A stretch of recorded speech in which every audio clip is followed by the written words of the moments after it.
4페이지가 몇 페이지고 페이지? 프린트물 봅시다. 프린트물. 우리 교재는 120페이지고요. 그 기본서는 120페이지가 120부터 감정평가론인데 우리 기본서 그 입문서에 있는 내용은 여러분이 정리를 하기가 너무 어렵게 그죠? 교재 순서하고도 맞지 않게 막 편제가 돼 있어가지고 상당히 그 기본서를 가지고 정리하기는 그 책을 가지고 정리하기는 어려워서 제가 자료를 일부러 만들었으니까 자료를 가지고 공부를 할 테니까 자료를 꺼내놓고 자 감정평가 요 감정평가의 개념 거기 보시면 감정평가사라는 법률에서 감정평가를 어떻게 정해놨죠? 감정평가는 토지 등의 경제적 가치를 판정하여 그 결과를 가액으로 표시하는 것이다. 이렇게 규정해 놓고 있습니다. 근데 거기서 토지 등의 경제적 가치를 판정하여 거기에서 딱 잘라봐. 판정하여 거기까지를 감정이랍니다. 감정. 그리고 그 결과를 가액으로 표시하는 것. 그 후반부를 평가라고 하는 거야. 그럼 결국 이제 감정평가는 감정과 평가라는 두 가지 영역으로 구성되어 있다. 이런 뜻입니다. 나중에 그 정의에서도 세부적인 포인트를 몇 가지 점검을 해야 되겠지만, 오늘은 그 감정평가의 개념 정도, 의 정도는 거죠. 지문으로 한 개가 등장하니까 익혀둘 필요가 있고요. 자, 첫 번째 이제 우리 감정평가 기초를 해서 시험에 나올 수 있는 포인트가 감정평가의 분류가 되겠습니다. 먼저 감정평가는 나중에 기본서를 받아보면 알겠지만요. 엄청나게 다양하게 분류를 해. 그러니까 이제 뭐 감정평가의 주체에 따라서 공인평가, 공적평가, 그리고 또 그 강제성 여부에 따라서 필수적 평가, 임의적 평가, 목적에 따라서 공익평가, 사익평가, 감정평가 수준에 따라서 1차 수준, 2차 수준, 3차 수준의 평가, 또 감정평가 소속 여부에 따라서 참모평가, 수지적 평가, 뭐 무진장 많습니다. 감정평가 분류가 한 20몇 가지로 감정평가를 분류하는데요. 시험에 나올 수 있는 거는 몇 가지가 있어요. 첫 번째가 이제 감정평가의 전제 조건에 따라 우리 그 프린트물에 있습니다. 전제 조건에 따라 현황평가 그리고 조건부평가 그리고 소급평가와 기한부평가 네 가지로 나누는데요. 이제 현황평가, 이 현황평가가 감평규칙 제6조에 명시된 감정평가의 원칙입니다. 이 현황평가하고 반대되는 개념이 이제 대립적인 개념이 조건평가 되겠는데, 현황평가는 말 그대로 현재의 상황 그대로 평가한다 그런 뜻이죠. 그죠? 우리 거기에 프린트물 보시면 감평규칙 제6조, 6조에 보면 현황평가 기준, 그러니까 감정평가는 조문 그 자체를 한번 봐봐라. 감정평가는 현재의 이용 상황 및 공포상 제한을 받는 상태를 기준으로 한다 그랬잖아요. 그죠? 현재 이용 상황 그대로 평가하라. 그리고 공포상 제한이 가해져 있으면 공포상 제한을 받고 있는 상태 그대로를 기준으로 평가하라. 즉 현재의 상황 그대로를 평가하는 게 원칙이다 이 말이다. 이 감평규칙에 규정된 원칙은 현황평가 원칙입니다.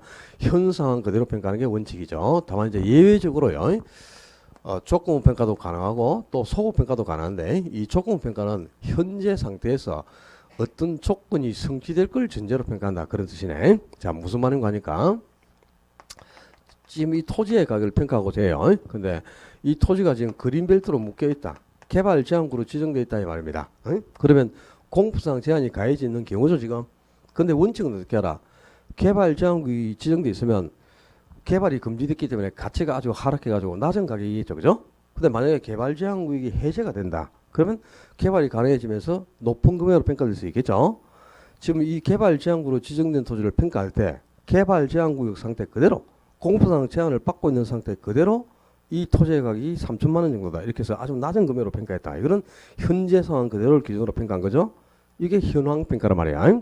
그런데 개발 제한구역이 해제된다면 이 토지 가격이 1억 정도 되겠다. 이렇게 해서 개발 제한구역이 해제된다는 전제하에 토지의 가격을 높게 평가하는 경우는 조건 성취를 전제해서 평가하는 거죠. 그지? 그게 조건 평가다 이 말이에요. 그러니까 현재 상황 그대로 평가하면 현황평가. 어떤 새로운 조건이 성취될 걸 전제로 평가한다? 그러면 조건 평가 이렇게 되네. 그죠? 뭔 말인지 알았지? 근데 원칙은 뭐라고? 현황평가 원칙이다. 감평규칙 6조에 평가는 현재의 이용 상황 및 공포상 제한을 받는 상태를 기준으로 한다 이렇게 돼 있잖아, 그지? 그러니까 현황평가가 원칙이다 그 말입니다. 그다음에 소급평가하고 기한부평가가 또 대립적인 개념인데 소급평가는 평가 시점이 과거 일정 시점을 기준으로 평가한다. 그러면 소급평가. 기하무평가는 아직 도래하지 않은 미래의 특정 시점을 기준으로 평가한다는 겁니다. 자, 예를 들어서 감정평가사가 이 건물 가격을 평가하면서, 그죠? 이 건물이 2017년 12월에는 80억 정도였겠다, 이렇게 평가를 했어. 그건 3년 전 과거로 되돌아가서 과거의 일정 시점을 기준으로 평가를 한 거죠. 이게 바로 뭐 소급 평가를 말이야. 소급. 민법에서 소급표 하는 걸 배웠지. 그 다음에 기한하고 조건 배웠어요? 안 배웠나? 총칙에서 법률행위의 부관 안 배웠나? 이번에 안 하고 넘어갔나? 절레절레 하는 거 보니까 알았다. 안 배웠다 진짜 그래. 근데 기한부 평가는 기한, 장래 도래가 확실한 걸 기한이라는 거예요. 조건은 성취가 불투명한 걸 조건이라는 거야. 나중에 법률행위의 부관에서 배울 수 있을 거예요, 민법에서. 근데 이 기한부 평가 말 그대로 지금이 2020년 12월이죠. 그런데 이 건물이 2022년 12월에는 150억 정도 되겠다 하고 평가를 했다. 그러면 아직 도래하지 않은 미래의 특정 시점 2년 뒤를 기준으로 평가했잖아, 그죠? 그럼 이게 기한부 평가란 말이야. 과거의 특정 시점을 기준으로 평가하면 소급 평가, 미래의 특정 시점을 기준으로 평가한다. 기한부 평가, 현재 상황 그대로를 기준으로 평가한다. 현황 평가, 현 상태에서 어떤 조건이 성취될 걸 기준으로 한다. 그러면 조건 평가. 요거는 용어 속에 답이 있으니까 대충 알겠죠? 자, 중요한 거 이제 우리나라 간평규칙 제 7조에 명시한 그 평가 기법상의 분류 찾았어요? 평가 기법상의 가로 2번에 평가 기법상의 분류 찾았지? 여기 이제 우리나라 감정평가에 관한 규칙 제 7조에 명시된 평가 방법인데, 우리나라 간평규칙에서는 평가하고자 하는 대상 물건, 평가 대상 물건이 몇 개짜리 물건이냐, 이 대상 물건이 한 개짜리 물건인가 아니면 두 개 이상에 해당하는 여러 개 물건인가, 거기에 따라서 네 가지 평가 방법을 규정해 놓고 있습니다. 이게 이제 가장 중요한 게겠죠. 간평규칙에 규정된 평가 방법이니까. 자, 간평규칙 제7조 이 조문을 박스 속에 넣어놨는데, 그지? 규칙 7조 1항을 보면은 평가는 대상 물건마다 개별로 하여야 한다, 이렇게 돼 있지. 대상 물건마다 개별로 평가를 하라. 그게 이제 개별 평가라는 거다. 그러니까 원칙은 개별 평가가 원칙이다, 이 말이야. 그러니까 이 개별 평가는 한 개 물건을 한 번씩 평가하는 겁니다. 한 개 물건을 한 번 평가하는 거. 당연히 물건이 한 개면 한 번 평가하겠죠. 근데 물건이 세 개면 몇 번 평가라고? 세 번 평가라, 이 말이야. 그러니까 원칙은 개별로 하여야 한다, 이 말이. 한 개 물건을 각각 한 번씩 개별적으로 평가를 하라. 이 개별 평가가 원칙이다, 이 말이야. 그러니까 한 개면 한 번, 두 개면 두 번, 네 개면 네 번을 평가하라, 이 말입니다. 오케이? 평가는 원칙이 한 개 물건을 각각 한 번씩 개별적으로 평가하는 게 원칙입니다. 개별 평가가 원칙이다. 다만 한 개의 물건을 한 번 평가하는 게 아니고 두 번 이상 평가하는 경우도 있어요. 한 개 물건을 두 번 이상 평가하는 경우가 구분 평가. 자, 7조 3항을 본다. 그 박스 속에 7조 3항을 보면은 하나의 물건이라 하더라도 가치를 달리하는 부분은 이를 구분하여 평가할 수 있다 그랬죠, 그제? 그 물건이 한 개지만 가치가 다르다, 즉 가격이 다르다 이 말이야. 가격이 다른 부분이 있다면 가격이 다른 부분을 각각 따로따로 평가한다. 그게 바로 구분 평가입니다. 물건이 하나지만 가격이 다른 부분이 있다면 가격이 다른 부분을 따로따로 평가하는 거, 이게 구분 평가인데, 5층짜리 건물이 있어요. 근데 이 건물의 소유주가 갑이다. 갑 한 사람으로 소유권이 등기가 되어 있습니다. 근데 1층에서 3층까지는 상업용으로 이용되고 있다. 그리고 4층하고 5층은 주거용으로 이용되고 있다. 이렇게 가정해 보자. 이런 걸 뭐라 그러죠? 주상복합 건물이란다. 용도가 두 개 이상인 건물, 주상복합 건물이죠, 그죠? 근데 소유자는 한 사람이죠. 5층 건물이고, 그죠? 용도는 두 개고. 물건이 몇 개입니까? 소유자가 한 사람인데 어떻게 물건이 두 개가 있으면 용도가 두 개지. 물건이 한 개라는 뜻이다. 가만히 있으라, 성재씨 좀. 바빠 죽겠네. 갑 한 사람으로 느끼돼 있다 그랬지. 물건이 하나라는 뜻이란 말이야, 그지? 물건은 한 개인데 용도가 좀 두 개로 나눠져 있죠. 그럼 당연히 주거용으로 이용하는 부분과 상업용으로 이용하는 부분이 가치가 다를 수밖에 없어요. 주거용보다는 상업용이 당연히 가격이 높겠지. 그래서 이 한 개의 물건이지만 가치를 달리한단 말이야. 가격이 다르다. 그때는 상업용은 상업용대로 좀 비싸게 평가를 하고 주거용은 주거용대로 좀 싸게 평가하는 거야. 에? 이렇게 한 개의 물건이라 하더라도 가치가 다른 부분이 있다. 그러면 가격이 다른 부분을 따로따로 평가하는 것. 이게 바로 구분 평가입니다. 구분. 그럼 구분 평가가 가능하려면 반드시 물건이 한 개인데 뭐 해야 돼? 가치를 달리할 때. 가격이 다를 때 구분 평가를 하는 거다. 가장 대표적으로 주상복합 건물 또는 이제 선박 뭐 20톤 이상 되는 큰 배를 선박이라 하잖아요. 그죠? 선박 같은 경우는 배는 한 채니까 물건이 하나라. 근데 기관이나 선체가 있는 부분은 가치가 매우 높아요. 근데 갑판, 의장 이런 것은 굉장히 가치가 낮거든. 물건이 하나지만 가격이 다른 부분이 따로따로 존재하잖아요. 그지? 그럼 따로따로 가격이 다른 부분을 평가하는 거야. 이게 바로 뭐? 구분평가. 하나의 물건이 뭐 할 때 가치를 달리한다. 요 말이 안 들어가면 구분평가는 성립할 수 없어요. 반드시 물건이 한 개지만 가치가 다를 때 가격이 다른 부분을 따로따로 평가하는 것. 이걸 구분평가라고 한다 이 말입니다. 그 다음에 물건이 두 개 이상 여러 개라 하더라도 원칙은 개별평가가 원칙이다. 그러니까 물건이 두 개면 두 번 평가하고 네 개면 네 번을 평가하라. 즉 한 개 물건을 각각 한 번씩 개별로 평가를 하라. 7조 1항에서 평가는 대상 물건마다 개별로 하여야 한다 그랬잖아. 그지? 그러니까 개별평가가 원칙이다 이 말입니다. 세 개면 세 번을 평가해야 돼. 에이? 자, 물건이 세 개인데 세 번 평가한다. 이건 무슨 평가? 개별평가. 세 개의 물건을 세 번 평가하면 한 개 물건을 각각 한 번씩 개별적으로 평가를 했잖아. 그게 무슨 평가? 개별평가란 말이야. 원칙은 개별평가가 원칙이야. 에이? 그런데 요 세 개의 물건을 세 번 평가하는 게 아니고 싸잡았어요. 한 번에 평가할 수도 있어요.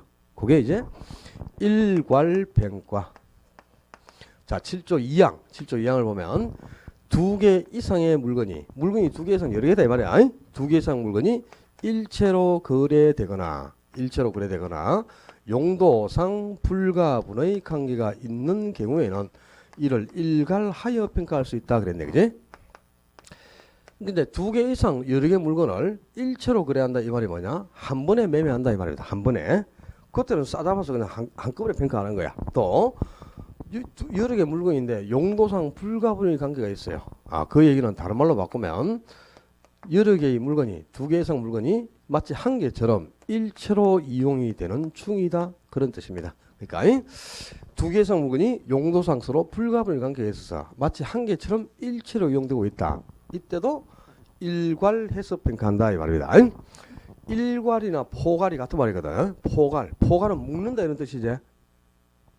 포괄할 때 포자가 쌀포자다 말이야. 쌀포자. 싸다 이 말이야. 싸다. 여러 개를 싼다, 묶는다 이 말이잖아. 그지?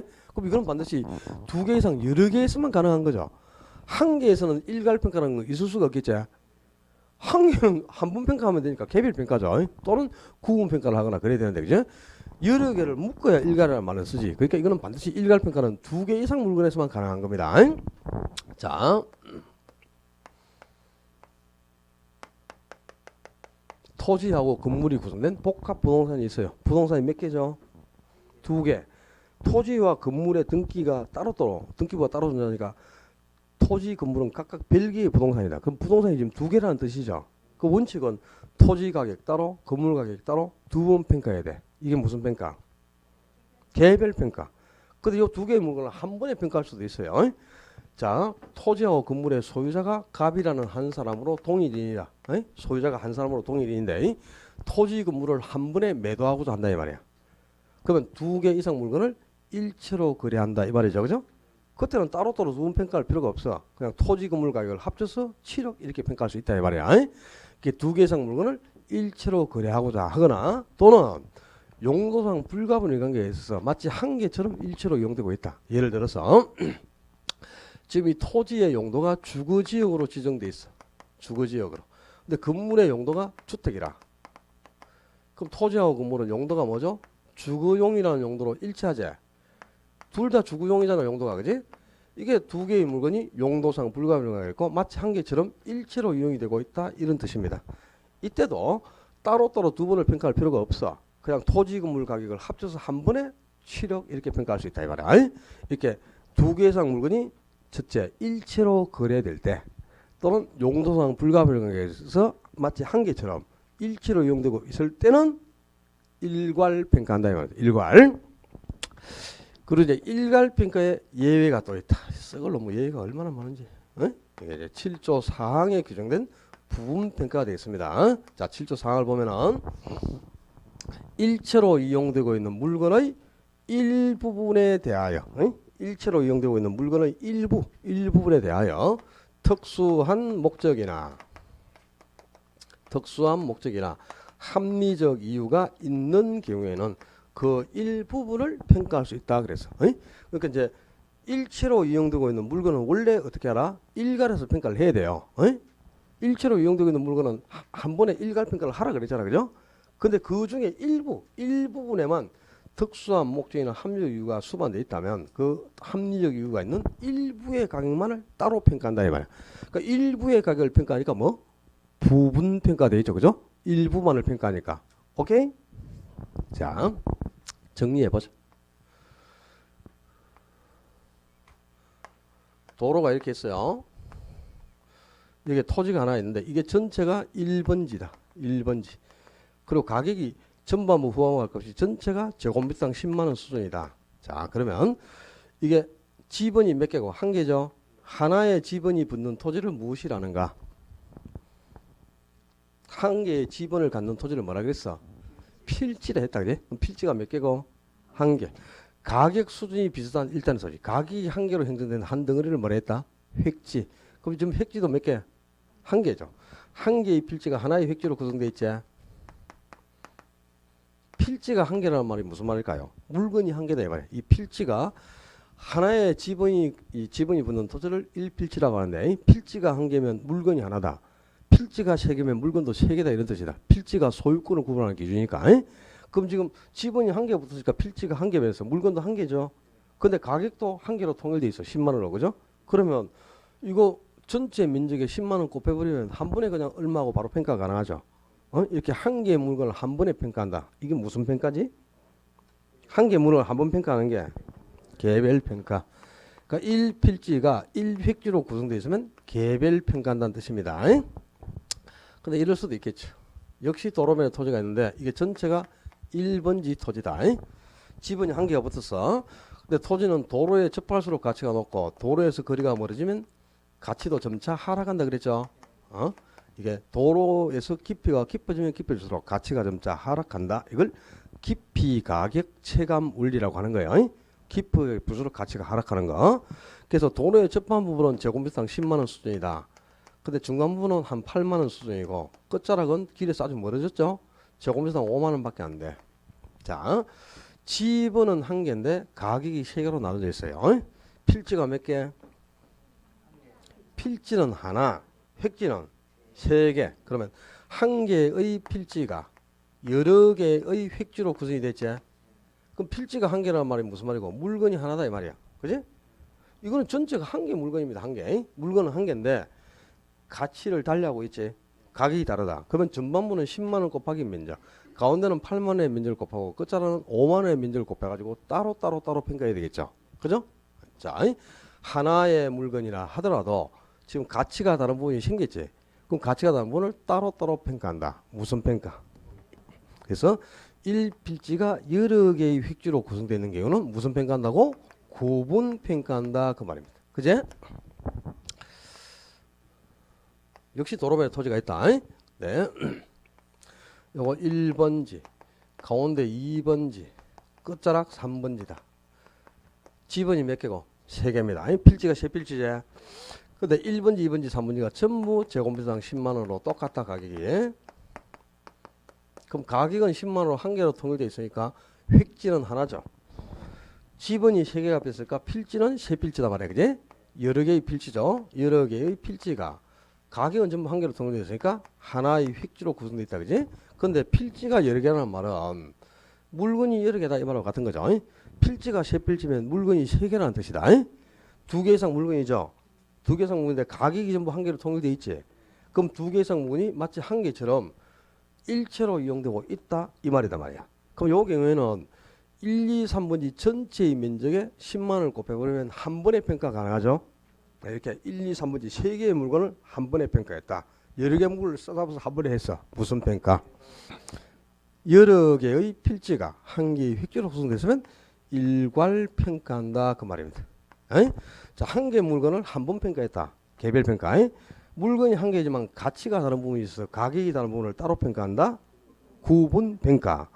두 개 이상 물건, 이 두 개 이상 여러 개의 물건이 마치 한 개처럼 일체로 이용되고 있다. 그러면 싸잡아서 한 번에 평가한다. 일괄 평가. 됐지? 한 개 더. 자, 요거는 지금 여러 개 물건인데 마치 한 개처럼 일체로 이용되고 있죠. 근데 요 일체로 이용되고 있는 물건의 일부분이 요 윗부분 여기를 정부가 도로에 편입을 시키려고 해요. 응? 요 노란 삐끔지 부분만을 수용을 해가지고 도로를 확장하려고 한다 이 말이야. 에이? 그러면 이제 이 삐끔지 부분을 평가해가지고 보상금을 지불해야 될 거 아니야, 그지? 그럼 당연히 감정평가를 해봐야 되겠죠. 자, 이 도로에 편입된다 이런 게 뭐냐?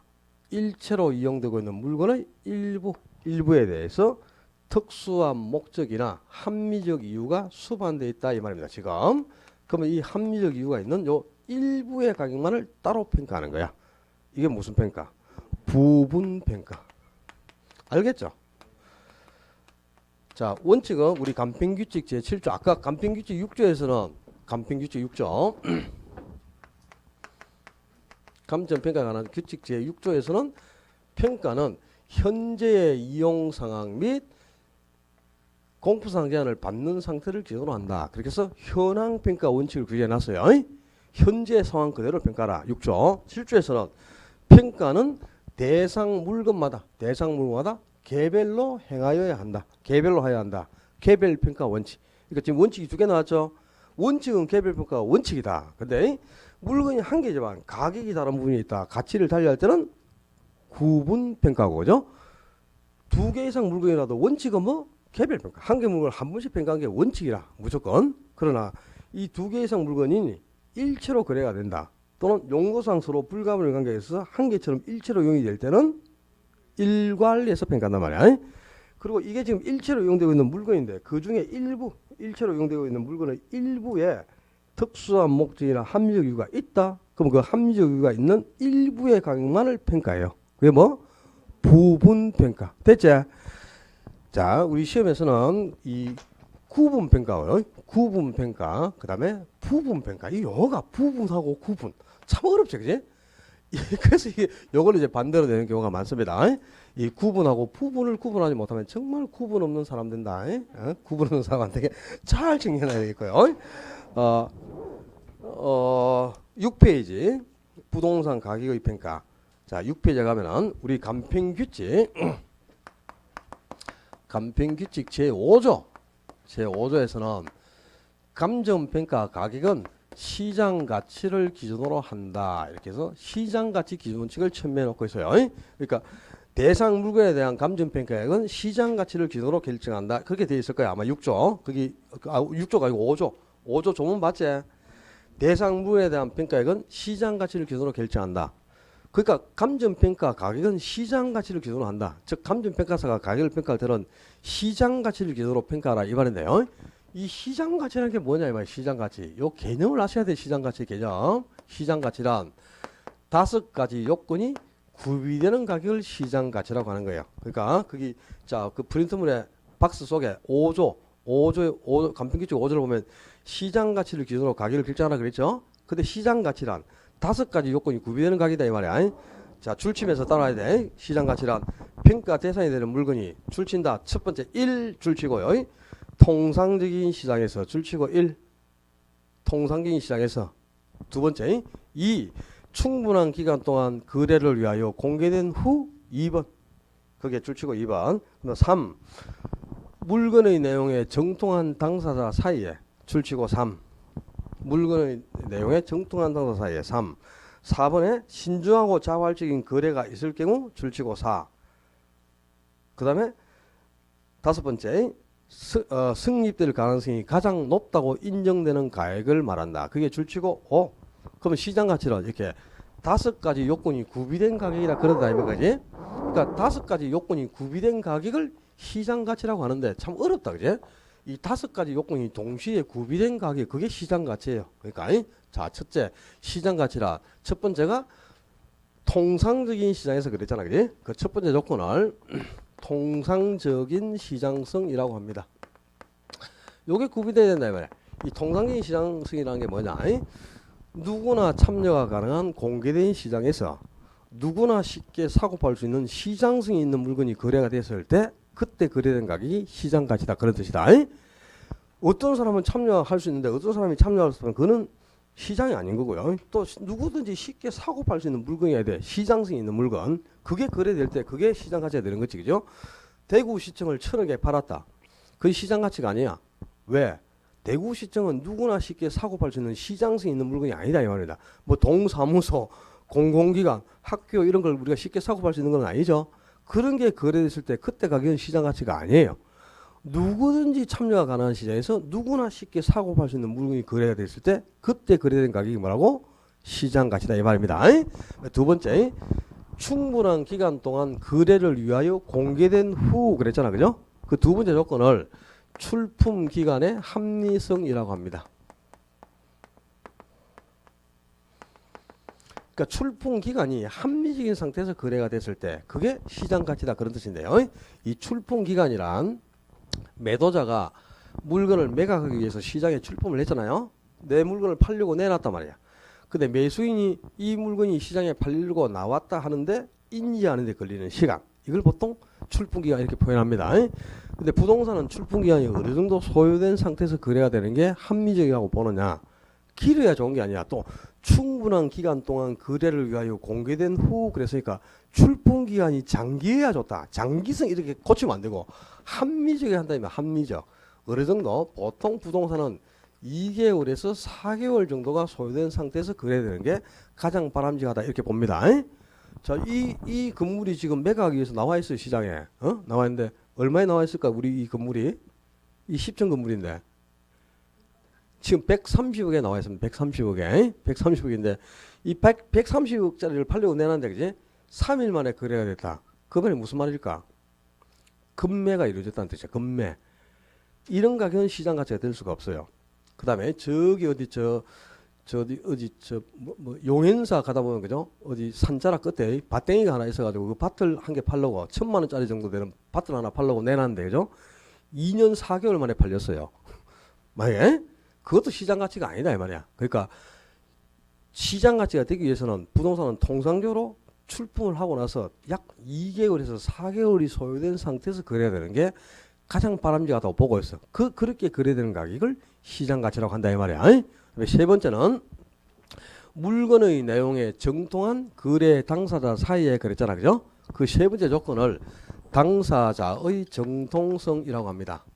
당사자의 정통성. 당사자가 누굽니까? 거래 당사자가 매도자와 매수인이죠, 그죠? 매도자와 매수자가 정통하라. 정통이 뭔 말이야 이게? 정을 확 통해버려 이 말이지. 그럼 어디 가야 돼? 뽕나무밭 가야지. 그런 뜻이 아니란 말이야. 그런 뜻이 아니고 정통이라는 게 뭐냐? 물건의 내용에 대한 정보를 공유하라 이 말이야. 그러니까 매도자는 그동안에 자기가 이용하던 물건이니까 어디에 하자가 있다 이런 거 다 알고 있겠죠. 근데 매수인은 그런 거 모르지. 그런 상태에서 거래되면 그건 시장 가치가 될 수가 없어. 그러니까 매도자와 매수자가 모두 물건의 내용에 관한 정보를 공유한 상태에서 거래를 하라 이 말입니다. 그때 거래된 가격이 시장 가치다 이런 뜻이에요. 오케이? 그리고 네 번째는 신중하고 자발적인 거래가 있을 경우 그랬잖아요. 그죠? 그걸 이제 거래의 자연성 또는 거래의 신중성과 자발성 이렇게 표현하는데, 그러니까 거래가 매우 자연적인 상태에서 이루어질 때 그때 거래된 가격이 시장 가치라는 거야. 그러니까 매도자나 매수자가 모두 그죠? 충분히 신중하게 생각을 하고 자발적인 거래를 할 의사를 가지고 거래를 했을 때 그게 시장 가치가 되는 거지, 이제. 뭐 예를 들어서 강요된 거래를 할 수도 있잖아, 그지? 오늘 계약서 쓸까 말까 그 만나가지고 상의하기로 했는데 검은 양복 입은 3명 데리고 와가지고 옆에 딱 앉혀놓고 그죠? 계약서에 도장 안 찍으면 뭐 언제 그죠? 막 그런 거 있잖아. 위협을 해가지고 그래가지고 막 어쩔 수 없어서 죽을 까 봐서 계약할 수도 있고 그렇죠. 그런 걸 뭐라 그러죠? 민법에서 뭐라 배웠노? 불공정한 법률 행위. 민법 104조.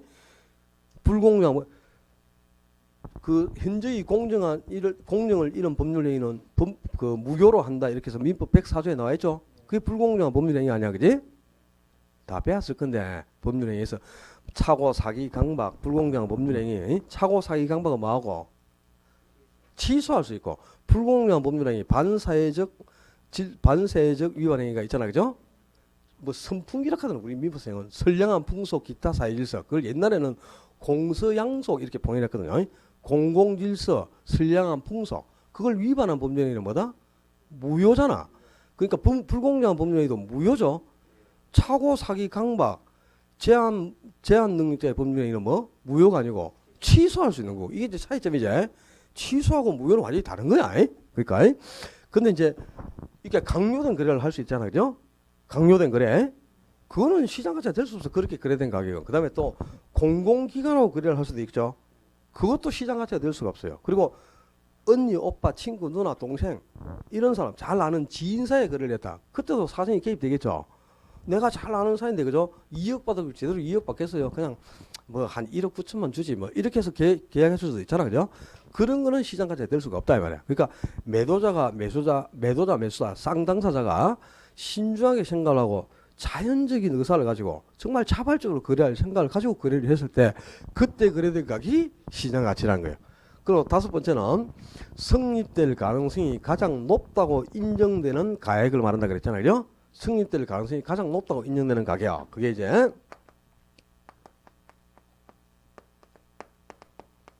최고 가격의 성립 가능성. 그러니까 이게 이제 시장에서 거래가 된다면 가장 높은 가격으로 거래될 수 있는 가격.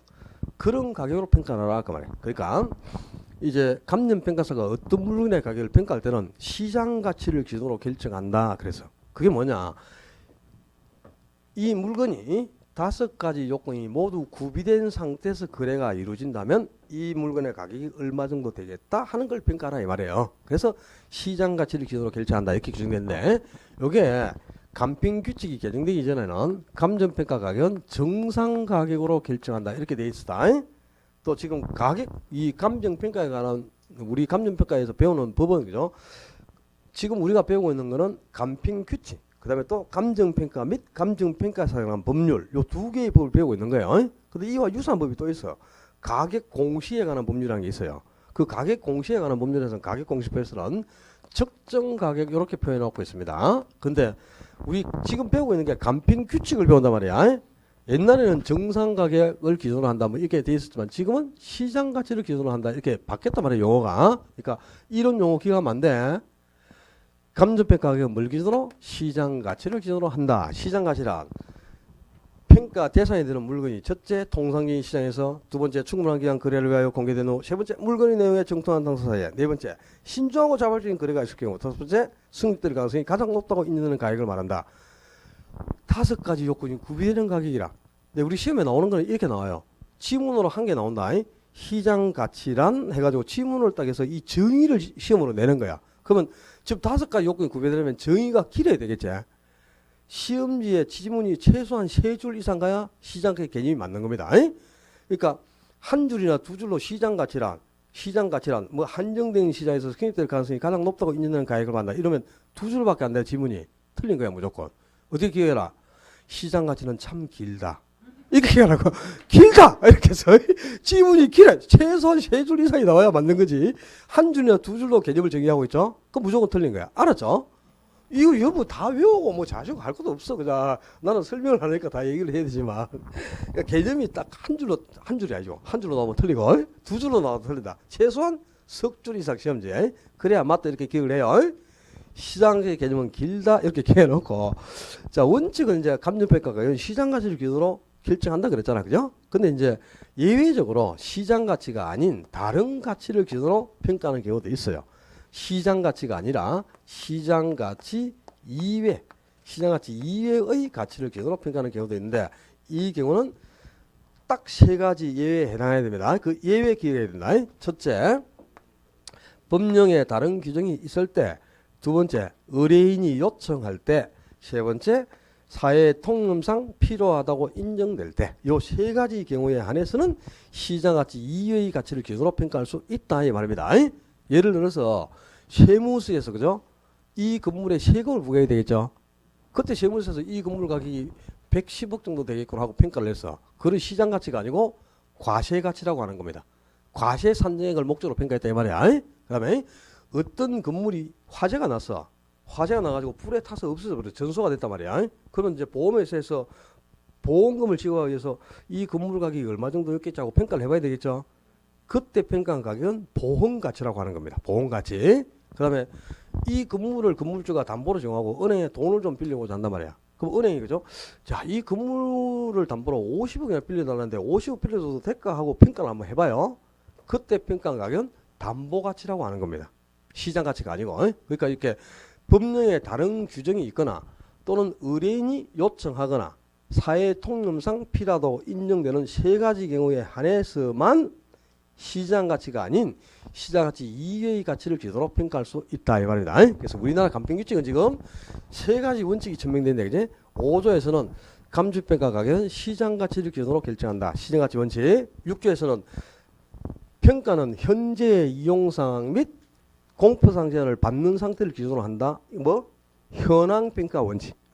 현 상황대로 평가는 현황 평가 원칙. 7조에서는 평가는 대상 물건마다 뭐? 개별로 해야 한다. 무슨 평가? 개별 평가 원칙. 그러니까 세 가지 원칙을 구해놓고 있단 말이야. 첫째 시장 가치 원칙, 두 번째 현황 평가 원칙, 세 번째 개별 평가 원칙. 원칙 세 가지를 기억해 놔야 되겠습니다. 그다음에 가격 이론에서 이제 가장 중요한 거 1순위로 출제되는 게 가격 제원칙. 자, 감정평가사가 가격을 평가할 때는 그죠? 어떤 원칙이나 기준이 있어야 되겠죠. 감정평가사가 가격을 평가하는 여러 가지 행위 기준, 원칙들을 여러 가지 가격 원칙, 그래서 가격 제원칙, 가치 제원칙 이렇게 표현한대요. 우리나라에서는 가격을 평가하는 원칙이 11가지 원칙이 있다. 11가지 원칙이 있고, 거기다가 또 미국에서는 그죠? 또 더 있어요. 외부성의 원칙이라든가 기업용의 원칙하고 뭐 제압 사용의 원칙에서 한 14가지 정도 됩니다. 미국에서 가격을 평가하는 원칙이. 우리나라에서는 11가지 원칙이 있고요. 근데 이제 그 11가지 원칙이 어떤 원칙들이고 이 원칙들이 무엇의 이론적 근거를 제공해 주고 있는가 이런 것들은 이제 다 정리를 해야 됩니다. 상당히 공부거리가 많겠죠. 한 문제 맞추는데 11개를 알아야 되니까 그죠? 그죠? 좀 괴롭지? 가격을 평가하는 여러 가지 원칙이 11가지가 있는데 그 중에 가장 근본적이고 중요한 원칙은 최유효 이용의 원칙입니다. 이게 이제 가장 근본적이고 기본이 되는 중요한 원칙입니다. 그러니까 왜 이게 이제 가장 근본적이고 중요한 원칙이냐? 부동산 가격은 최유효 이용을 전제로 평가를 해야 된다. 그러니까 부동산 가격을 평가할 때는요, 그 부동산이 최유효 이용 상태에 있다는 걸 전제해서 평가를 해야 돼. 그래서 이제 모든 부동산은 다 최유효 이용을 전제로 평가해야 되니까 최유효 이용 원칙이 가장 중요한 원칙이겠죠, 그죠? 말 그대로 최유효 이용이란 우리가 토지를 이용할 때 그죠? 토지를 가장 유효하게 이용한다 이런 뜻입니다. 그게 최유효용인데 나중에 이제 최유효용이 뭔가 구체적으로 배워야 되겠죠. 1, 2월에. 근데 이 최유효용이 가장 근본이고 중요한 원칙인데 이 원칙은 시험에 안 나와요. 이게 제일 중요한 원칙인데 왜 그러냐? 이 최유효용이라는 용어는 일본 감정평가 협회에 규정되어 있고 우리나라 감평규칙에 용어 자체가 없습니다. 그래서 이제 우리나라 감정평가는 일본의 평가와 미국의 평가를 합쳐둔 거예요. 두 나라의 평가를. 그래서 그렇게 괴로운 거야. 미국의 평가도 배워야 되고 일본의 평가도 배워야 되니까 더러운 거죠, 이제. 근데 우리나라 감평규칙의 기준 용어가 아니니까 시험에 낼 수 있는 근거가 없어요. 그러니까 시험에는 안 나온단 말이야. 시험에 최유형이 뭔가 이런 거 안 나와. 근데 나와요, 시험에. 새끼 안 나온다 이렇게 나온다니 뭐. 시험에 나온 게 이렇게 나와요. 우리나라 감평규칙에 직접 규정된 내용이 아닌 거. 1. 현황평가 기준. 2. 개별평가 기준. 3. 시장가치 기준. 다 나왔잖아, 그제? 그 다음에 감정평가 3방식. 원가방식, 비교방식, 수익방식에서 3방식이 다 규정돼 있어, 평가에. 그런 건 규정인데, 최유효 이용 원칙. 없어, 이거는. 이게 시험 문제라 알았어요? 우리나라 감평규칙에 직접 규정되어 있지 않다, 이 말이야. 그렇게 시험에 나와요. 그러니까 이거는 이제 근거가 없으니까 시험에는 안 나온다, 이렇게 보시고, 나중에 이제 개념 정도만 나중에 들으면 돼요. 최유효 이용 원칙이 가장 근본적인 원칙이고 나머지 원칙들은 최유효 이용 원칙과 유기적인 연관을 다 맺습니다. 요 체계를 오늘 잡는 게 중요하다. 딴 게 아니고. 자, 최유효 이용을 판정하는 토대 또는 바탕이 되는 원칙, 토대 바탕이 되는 원칙이 두 가지가 있어. 예측의 원칙과 변동의 원칙이 있습니다. 이 두 가지 원칙이 최유용을 판정하는 토대가 되는 원칙이에요. 그리고 부동산이 최유용이 되기 위해서는 내부적인 조화가 맞아야 한다. 내부의 조화를 강조하는 원칙이 여러 개가 있고요. 또 외부적인 조화도 맞아야 한다. 외부와의 조화를 강조하는 원칙도 있습니다. 구분하셔야 돼요.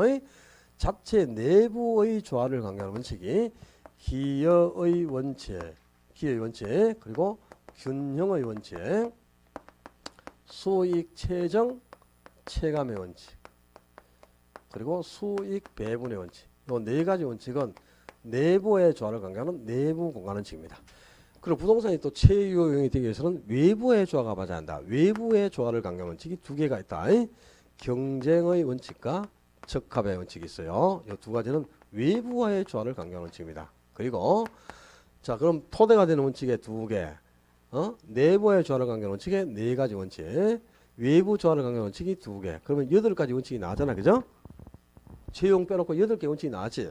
요 8가지 원칙은 전부 최유용의 원칙과 직접적인 연관성을 맺는 원칙들이에요. 출표를 내가 직접 연결했습니다.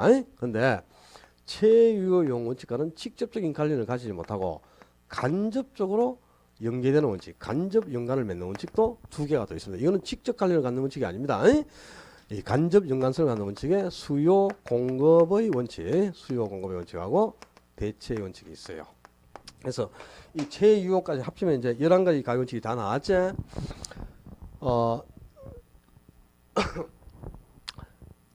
이 정도는 기억에 놓을 필요가 있다. 요 최유용 원칙과 외부적인 조화를 강조하는 원칙 중에 적합 원칙이 포함되어 있죠. 내부적인 조화를 강조하는 원칙 중에 네 가지 중에서도 균형의 원칙이 포함되어 있죠. 자, 요 적합 원칙하고 균형의 원칙을 구분하는 거. 요게 90% 나옵니다. 10번 시험 중에서 9번이 그죠? 균형과 적합을 구분하는 문제였어요. 최근 10년 동안. 그냥 요 균형의 원칙하고 적합의 원칙을 비교하지 못한다. 그러면 그냥 한 개 날아갈 확률이 높다 이렇게 보시면 돼요. 10년 중에 9번을 균형과 적합을 비교하는 문제를 냈으니까 요게 가장 중요하다는 뜻이겠죠? 응? 하나는 내부의 조화, 한 개는 외부의 조화를 강조하는 거거든. 이게 바뀌면 안 되겠지. 내부인지 외부인지 이걸 구분하는 게 아주 중요하고요. 이 두 가지 원칙을 워낙 많이 써먹었기 때문에 올해는 이제 다른 원칙에서 답을 요구할 수도 있어요. 내년 32회 때. 그러면 여러분이 첨가해서 기억할게. 여기 변동의 원칙이라는 게 있어요. 요거 익혀놔야 됩니다. 그 다음에 내부 원칙 중에 수익 배분의 원칙이 있죠. 요것도 아셔야 되고 간접 관련을 가는 원칙 중에 대체의 원칙이 있어. 요거 안다. 그럼 이제 5개 원칙이다. 균형, 적합, 대체, 변동, 수익 배분. 이렇게 5개 원칙만 어떤 원칙이고 이것들이 무엇에 근거를 정해 주는가. 그걸 정리하고 있으면 시험에 틀릴 일이 없어요. 이거 이해해서는 답을 요구하지 않아요. 다른 원칙이 지문으로 나올 수도 있다. 지문이 나와도 답은 요 5개 내에서 나오지 절대 다른 데서 요구하지 않습니다. 그래서 11개 원칙을 뭐 바삭하게 도가 튀게 그죠? 완벽하게 막 다 외워왔잖아, 그죠? 그러면 시험에 안 나와요. 알았어. 그래서 다 하려고 하지 마라 이 말이야. 5개만 딱 여러분이 알고 가면은 한 문제는 건질 수 있고요. 특히 이제 오늘은 요거까지만 알아두자. 자, 여기 있는 11개의 원칙들은 대부분 부동산을 평가할 때만 적용하는 게 아니고요. 동산을 평가할 때도 공통적으로 적용됩니다. 뭐 도자기를 평가할 때요. 그때도 뭐 예측의 원칙이라든가 수요 공급의 원칙이라든가 이런 게 다 적용이 되거든. 근데 요 11가지 원칙 중에서 오직 부동산을 평가할 때만 적용하는 원칙이 있어요.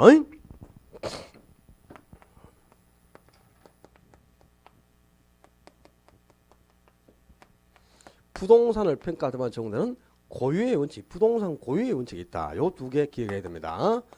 적합의 원칙과 최유효 이용의 원칙.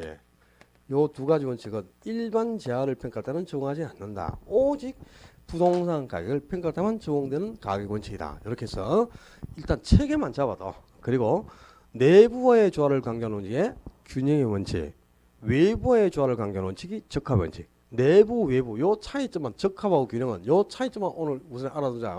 나머지 뭐 균형의 원칙이 개별 분석에 근거가 된다, 기능적 감가의 판단 근거가 된다, 또 적합의 원칙은 지역 분석에 근거가 되고, 그리고 또 경제적 감가의 판단 근거가 되는데 뭐 지금 경제적 감가니 기능적 감가니 배운 적도 없는데 그걸 지금 어떻게 구분하겠나, 그죠? 나중에 진도가 한 바퀴 돌아야 이론적 근거에 대해서는 여러분들이 정리를 할 수 있기 때문에 오늘은 체계까지만 이렇게 잡고 넘어갑니다. 그다음에 이제 기초연에서 지금까지 정리한 것 중에요. 기초연이 보통 두 문제 아니면 세 문제가 나와요. 근데 1순위로 출제된다고 할 정도로 중요한 게 가격 원칙입니다. 이 뭐 거의 한 문제 고정되다고 보시면 돼요. 30번 시험을 칠 때 26번 정도가 나왔으니까 안 나오는 적이 거의 없었다 이 말이죠. 거의 고정되어 있습니다. 그리고 이와 비슷할 정도로 중요한 게 지역 분석과 개별 분석을 구분한 겁니다. 자, 이제 지역 분석, 개별 분석으로 갑니다.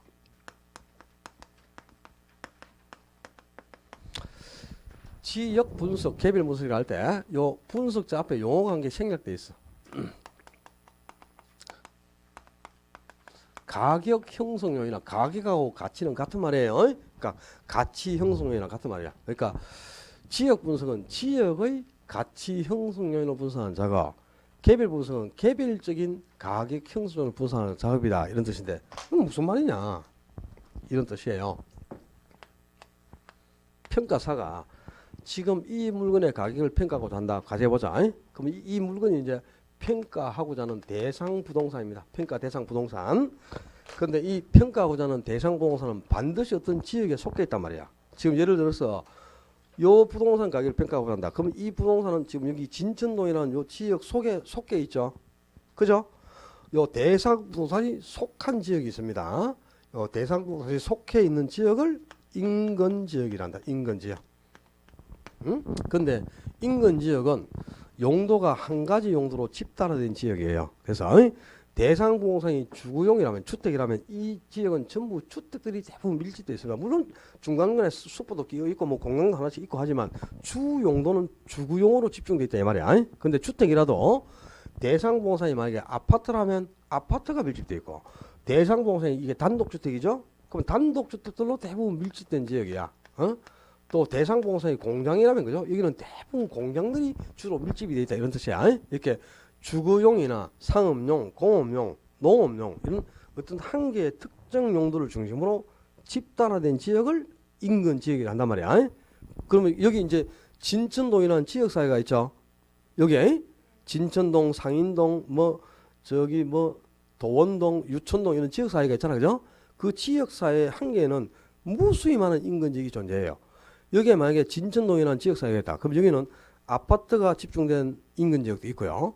원룸들이 집중적으로 형성된 인근 지역도 있고 단독주택이 밀집된 인근 지역도 있고 상가들이 밀집된 인근 지역도 있고 공장이 몇 개 조성된 인근 지역도 있어. 이렇게 한 가지 용도를 중심으로 집단화된 지역을 말한다고? 인근 지역이라 한다고. 언니 오빠 좀 집중 좀 해봐. 뭐 어렵지도 않은데. 자막 처리 좀 하고 가. 욕 좀 해야 되겠다. 도저히 안 되겠다. 속에 천불이 난다. 그러니까 이제 어떤 한 개의 용도를 중심으로 집단적으로 형성된 지역을 인근 지역이라 하는 거예요. 근데 감정평가사가 지금 이 부동산 가격을 평가하고자 하잖아, 그죠? 그러면 이 부동산은 이 지역에 속해 있으니까 당연히 이 지역에 밀접한 영향을 받아서 가격이 형성됐겠지. 그래서 이제 이 부동산 가격을 평가하려면 먼저 그죠? 자, 요 지역, 이 지역의 어떤 가격 형성 요인들이 이 지역의 어떤 가격 형성 요인이 대상 부동산 가격에 영향을 미쳤는가? 그걸 분석한다 이 말입니다. 그걸 바로 지역 분석이라는 거야. 이 지역의 가격 형성 요인을 분석하는 작업을 그리고 이제 지역 분석이 끝나잖아요. 그 지역 분석의 결과를 바탕으로 해서 대상 부동산, 이 대상 부동산의 개별적인 가격 형성 요인을 분석하는 작업. 이 대상 부동산의 어떤 개별적인 가격 형성 요인이 대상 부동산 가격에 영향을 미치는가? 그 대상 부동산의 개별적인 가격 형성 요인을 분석하는 작업을 개별 분석이라는 거예요. 그럼 이제 지역 분석, 개별 분석 개념은 대충 알았잖아. 이 지역의 가격 형성 요인을 분석하는 작업이 지역 분석. 대상 부동산의 개별적인 가격 형성 요인을 분석하는 작업이 개별 분석이라고. 오케이? 근데 그러면 이 지역의 가격 형성도 분석하고 또 개별적인 가격 형성도 분석해서 우리가 파악해내야 될 내용이 있겠죠. 지역 분석에서 우리가 도대체 뭘 알아내야 되고 개별 분석에서 뭘 우리가 확인해야 되나 이 말이다. 이게 이제 중요한 포인트겠죠. 자, 먼저 지역 분석에서는 이 지역의 가격 형성 요인을 분석함으로써 첫째, 이 지역이 어떤 특성을 보이는가? 이 지역이 주거 지역이냐, 상업 지역이냐, 공업 지역이냐, 농업 지역이냐? 지역의 특성을 먼저 판정하는 겁니다. 두 번째는 이 지역 내에는 무수히 많은 부동산이 속해 있죠. 뭐 엄청나게 뭐 몇백 개 되는 부동산인데 이 지역에 속해 있는 부동산들이 주로 어떤 용도로 이용되고 있냐면 이 평균적인 이용 상태가 단독주택인지 빌라인지 아파트인지 공장인지 이렇게 이 지역에 속해 있는 부동산의 표준적 이용을 판정하는 겁니다. 표준적 이용. 표준적이나 평균적은 같은 말이야. 평균적인 이용 상태, 표준적 이용을 판정하고 그리고는 이 지역 내에 속해 있는 부동산들이 대략적으로 가격이 어느 정도인가 대략적인 가격 수준을 판단하는 과정 이걸 지역 분석이라 한다 이 말입니다. 그래서 지역 분석에서 자, 이 지역이 주거지역이다. 그리고 이 지역에 속해 있는 부동산은 대부분 주택 중에서도 단독주택으로 이용 중에 있다. 그리고 이 지역에 속해 있는 부동산은 대부분 대략 가격이 1억 정도다 하는 게 밝혀졌어요. 그럼 표준적 이용이 밝혀지고 가격 수준이 판정되면 이 표준적 이용과 가격 수준의 범위 내에서 이제 대상 부동산입니다. 이 대상 부동산의 개별적인 가격 형성을 분석하는 거야. 이 대상 부동산의 개별적인 가격 형성을 분석해서 과연 이 대상 부동산이 주택으로서 단독주택으로 최유효 이용 상태에 있느냐 대상 부동산의 최유효형을 판정하고 그리고 이제 가격 수준이 이 지역에 있는 부동산은 대략적으로 가격 수준이 1억 정도 하는 게 밝혀졌잖아요. 그럼 그 범위 내에서 구체적으로 이제 대상 부동산의 가격을 결정하는 거야. 가격. 이제 이 대상 부동산 가격은 뭐 9,800만 원이다. 아니면 1억 400만 원이다. 이렇게 해서 구체적인 가격을 결정하는 거. 그게 이제 개별 분석이라. 그럼 개별 분석은 지역 분석에서 표준적 이용과 가격 순위 밝혀지면 요 범위 내에서 대상 부동산의 최유용과 가격이 결정되는 거지. 지역 분석에서 이게 밝혀지기 전에는 절대 개별 분석을 통해서 가격을 결정할 수가 없는 겁니다. 그럼 지역 분석하고 개별 분석 중에는 반드시 둘 중에 뭐부터 해야 될까? 지역 분석을 무조건 먼저 해야 되고 개별 분석은 뒤에 해야 돼. 개별 분석은 반드시 지역 분석 뒤에 이루어져야지. 어떤 게도 지역 분석을 하기 전에 개별 분석을 하는 경우는 있을 수가 없는 거예요. 지역 분석에서 표준적 이용과 가격 수준이 밝혀지기 전에는 절대 개별 분석은 진행 자체를 못해. 그래서 반드시 개별 분석은 지역 분석 뒤에 이주는 후행 분석이에요. 그리고 이제 또 비교를 해보면 지역 분석은 지역 전체를 분석하고 있기 때문에 범위가 넓은 데 비해서 개별 분석은 대상 부동산만을 분석하니까 범위가 좁은 거죠. 그래서 지역 분석은 전체적이고 광역적이면서 넓은 거시적 관점의 분석이에요. 근데 개별 분석은 대상 부동산의 분석이 국한되어 있으니까 부분적이다, 국지적이다, 그리고 좁은 의미의 미시적 분석이 개별 분석이다. 그런 뜻이에요. 자, 지역 분석하고 개별 분석의 차이점인데요. 시험에 나오는 포인트는 딱 정해져 있다. 지역 분석이란 뭘 분석한다고? 지역의 가격 형성을 분석한단 말이야. 그리고 개별 분석은 대상 부동산만의 개별적인 가격 형성을 분석한다고. 이 대상 부동산하고 지역이라는 용어가 바뀌어도 큰일 나는 거죠. 분석 자체가 엉터리가 돼버리니까. 그리고 지역 분석은 그 지역 내에 속해 있는 부분의 표준적 이용과 가격 수준을 판단하는 겁니다. 가격 수준. 그 개별 분석은 대상 부동산의 최유효 이용과 가격을 결정하는 거야. 반드시 지역 분석을 먼저 하고 개별 분석을 뒤에 하는 겁니다. 뭐부터 하고 뭘 뒤에 하는가. 초점이 별거 없어요. 시험에 나오는 초점은 요겁니다. 요거. 거의 여기서 그냥 답을 나옵니다. 최근에는 이제 작년 시험 문제는 그죠? 지역 분석은 부분적 국지적인 데 비해 개별 분석은 전체적 광역적 분석이다. 반대죠. 그게 틀리게 나왔고 그 전년도는 그죠? 지역 분석보다 개별 분석은 반드시 먼저 이루어지는 선행 분석이다. 또 틀려도 반대죠. 그건 했다. 내년에 나올 거. 지역 분석은 대상 부동산의 최유효형을 판정하고 개별 분석은 인근 지역의 표준적 이용을 판정하는 작업이다. 이렇게 내겠지 뭐 그지? 뭐 눈에 보이지 않습니까? 시험에 나올 게 그죠? 돌아가면서 나오는 건데 별로 어렵지가 않네. 나중에 이제 1, 2월 단계에 가면 기본서를 가지고 이 지금 대상 부동산이 속해 있는 지역은 인근 지역이죠.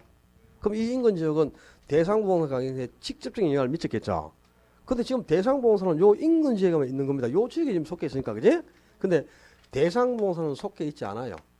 대상 부동산은 속해 있지 않은데 대상 부동산하고 용도와 기능도 똑같고 가격 수준도 비슷하기 때문에 서로 밀접하게 대체 경쟁 관계가 성립하면서 이 대상 부동산 가격성에 간접적으로 영향을 미치는 지역이 있어요.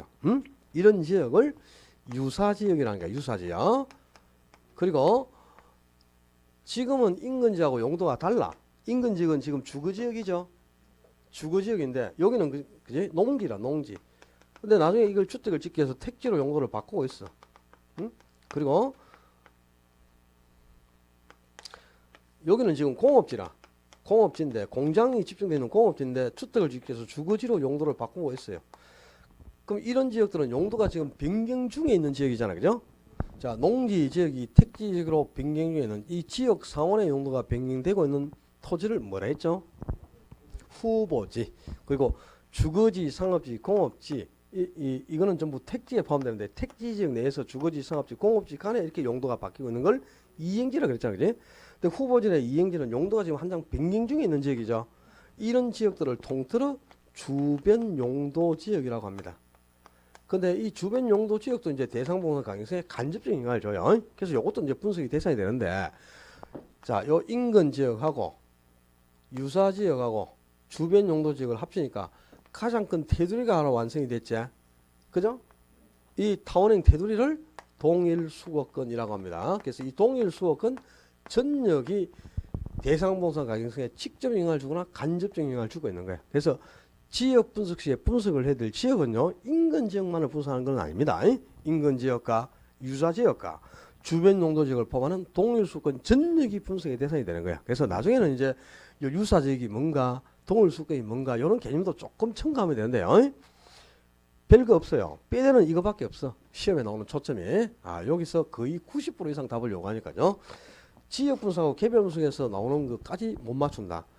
정말 이거 점수 딸 게 없다 이거. 진짜 쉬운 거야. 이 정도 포인트를 구분하지 못해서 한 개 틀린다는 건 말이 안 되겠죠. 자, 여기까지 이제 감정평가의 개념을 정리했는데, 기초이론, 우리 감정평가는 기초이론, 3방식, 가격공식도 크게 세 가지 영역으로 나온다 그랬죠. 이 기초이론에서 2개 아니면 3개가 나온다. 2문제 아니면 3문제인데, 첫 번째 1순위가 가격 지원치라고 보시면 됩니다. 2순위는 지역 분석과 개별 분석의 차이점. 그 외에 이제 감정평가에 분류해서 구분평가나 일괄평가, 부분평가를 비교하는 내용, 그리고 시장 가치의 개념이라든가, 또 나중에 가면 기본서를 가지고 중요할 게 기준 시점이라는 용어가 나와요. 아주 중요한 건데, 그런 것들, 또 가치 형성 체계, 부동산 가격이 어떤 과정을 통해서 형성되는가, 가치 형성 체계, 이런 것들만 조금 첨가해 가지고 정리하면 기초에서 나올 거는 다 해결됐다 이렇게 보시면 돼요. 여기까지가 한 2-3문제 나오는데, 지금까지 한 거는 그다지 크게 어렵다 이런 느낌은 별로 없죠? 어려운 거 안 했으니까. 가격원칙 11가지 오늘 하나도 안 했잖아 지금. 그죠? 채용원칙이 뭐고, 변동원칙이 뭔가, 대체원칙이 뭔가 아직 안 했잖아. 그죠? 그러니까 아직은 어렵지가 않죠. 여기에서만 좀 깊이 있게 들어가면 기초에서는 그다지 크게 어려움 없이 득점할 수 있다 이렇게 보시면 돼요. 자, 기초이론이고 이제는 감정평가 3방식 칠판 깔끔하게 지우고 머리 좀 맑게 해가지고 3방식부터 좀 쉬었다 하겠습니다. 고생했습니다.